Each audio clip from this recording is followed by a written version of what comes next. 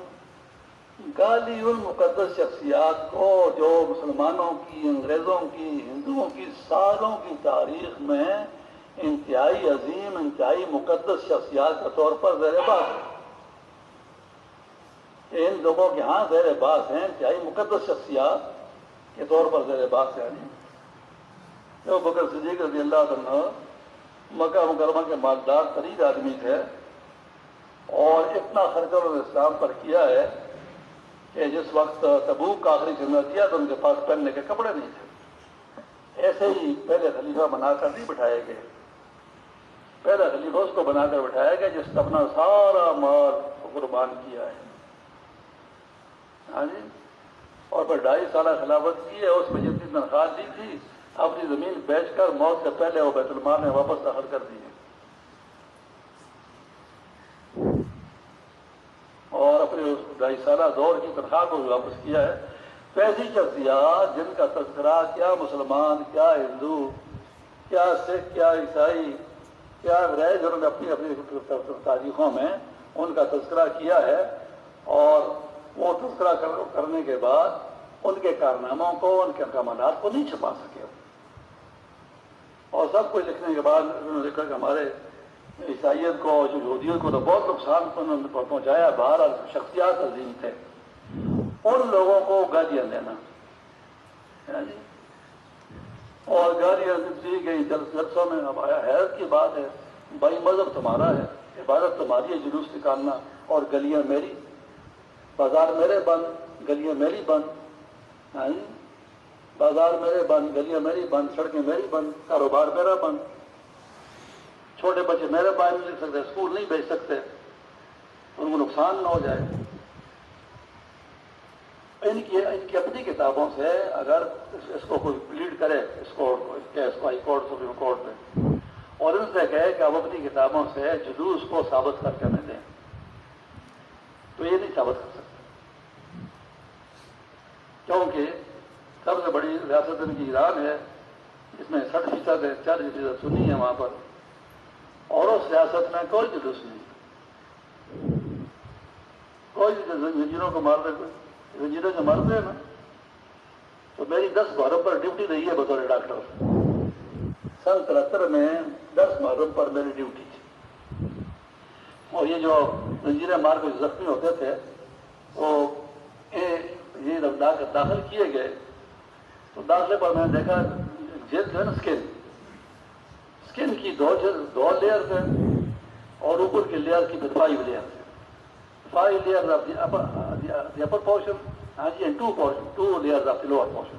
7 جتنے سے 7 اس کی ہے، وہ کیا کہ لیئر ہے، 7 سطح ہیں. تو اوپر کے جو 5 ہے نا، اس میں